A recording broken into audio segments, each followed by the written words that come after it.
up your engine! People are often asking me, what's a good full-size V8 pickup truck? Well, here is a 2000 Toyota Tundra, and I'll show you the pluses and the minuses of an old Toyota pickup truck with a V8 engine. Now in this case, the price was right. The guy's neighbor gave it to his son. So he got this truck for absolutely nothing. It was totally free. And the hay and horse shit in the back came gratis. Of course, you can tow with it. Oh, it's a nice truck. I mean, the paint's fading off of it. They didn't know how to paint them back then. They were using that stupid water-based paint that didn't hold up. There it is fading again. But got a reasonable amount of room if you take the crap out of it that he's filled it with. And does have the back door with small seats in the back. Got it crammed in here. We got a little hoarding going on. And as we look inside, turn the key on, get past the mask, we can see it's got 189,777 miles on it. And like any Toyota, starts right up.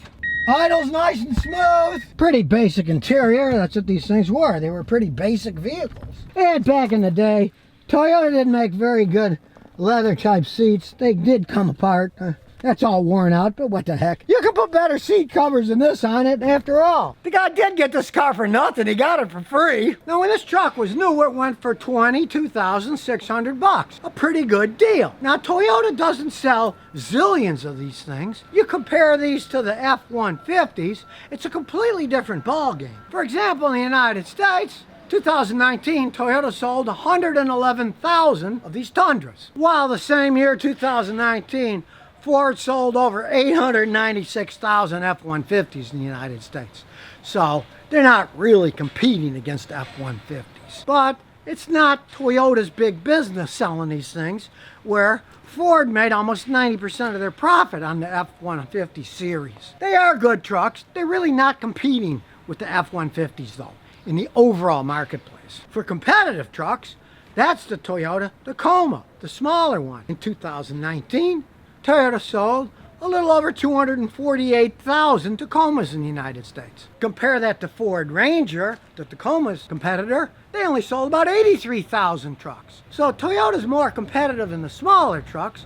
They make a great large truck, but that's not their main business, so they're not pushing it like mad, which Ford does, where they make most of their profit. So for the Tundra, a vehicle that isn't all that important for Toyota, they make them pretty solid, as you'll see under the hood. It's got a big V8 engine in it, plenty of horsepower. This particular one's got about 245 horsepower. This engine can tow 7,200 pounds, decent towing capacity. Now this particular one, as it stands now, is going to be a little bit less because it's full of all this horse manure.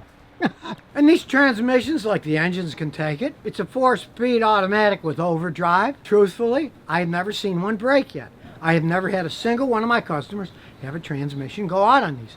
The only problems that I've seen were that the rear axle bearings will go out when they get high mileage.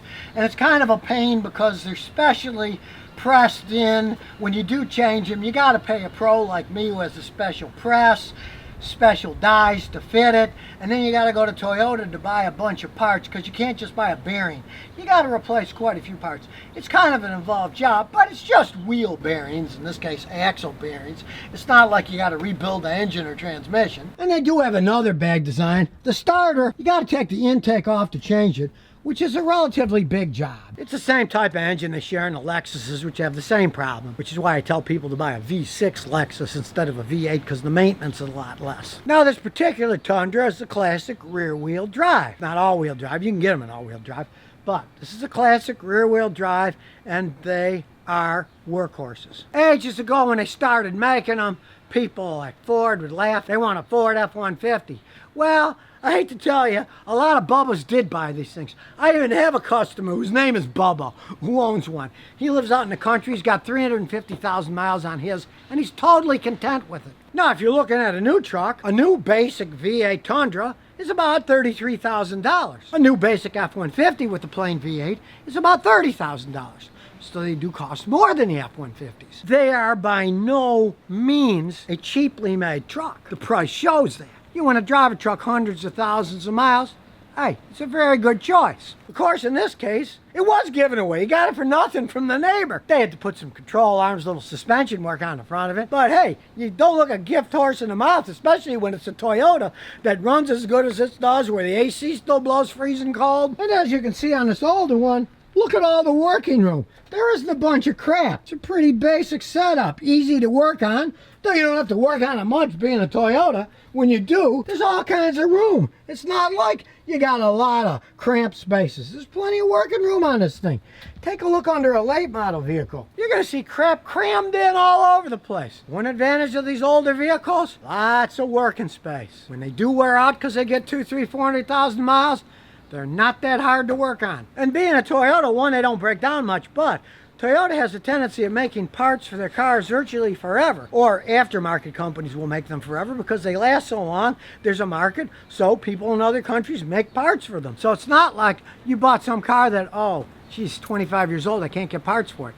You can easily still get parts for these things. Now, it's a big truck, so yes, it is a big gas hog. This thing gets like 13 in the city and 16 or 17 on a highway. They're big V8 engines, a lot of horsepower, a lot of weight. You're not going to get good gas mileage, but you can tow with it. Don't be fooled like some people are. They look at the modern trucks and see this great rating.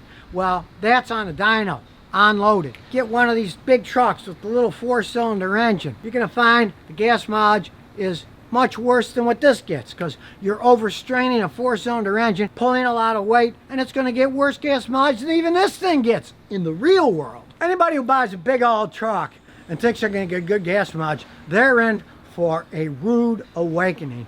They buy a modern one, they're going to find out, doesn't matter what it's rated, they're going to get a lot worse than what it's rated when they tow stuff, when they carry a lot of stuff in the back, and that these little 4-cylinder engines, they're also going to wear out faster. This baby's pushing 200,000 miles. The engine runs just like a brand new one. The tranny shifts like a dream. You want long life? This is what you're looking for, not some puny little engine that's not going to last. So let's take it for a spin. As usual for a Toyota, starts right up. Let's see how it takes off. Getting it straight here. That engine still got power to it. And you can feel it shifts, barely.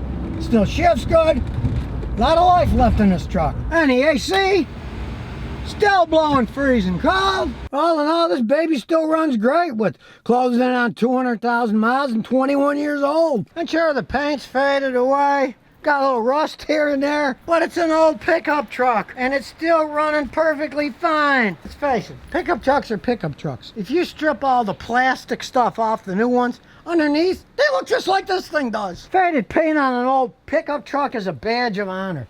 You could turn this into a rat truck if you wanted. You could buff it all down and then re-clear coat it, and it would have the stain of honor. You would just cover it up. You wouldn't even fix this black paint here. You'd just polish it off, clear coat it, and it would be a cool rat truck. Now, most of you aren't going to be lucky like my customer son was and be given one of these things for nothing. But you can still pick up used ones for a reasonably low enough price when they've got higher mileage on them. They still have a ton of life. I've seen these things with 500,000 miles on them. Still have the original engine, the original transmission. Now compare them to an F-150. They both have strong V8 engines in them, but this has the Toyota 4-speed automatic with overdrive. It's much better than the F-150 comparable transmission. The F-150 ones, they generally go maybe 150,000. Then they go out and you got to put a remanufactured transmission in it. Maybe it'll go another 150. Well, like I say, I've seen these things with 500,000 on them. They still had the original transmissions in them. I've never seen a Ford like that. They'd had to been rebuilt a few times by then. So in the case of the Tundra, pretty much you get what you pay for. Today, you're going to pay more than you are for an F-150. But you're going to get something that's going to last quite a few years longer and have a lot less repairs if you drive it hundreds of thousands of miles. And if someone ever offers you one of these things for nothing, take it!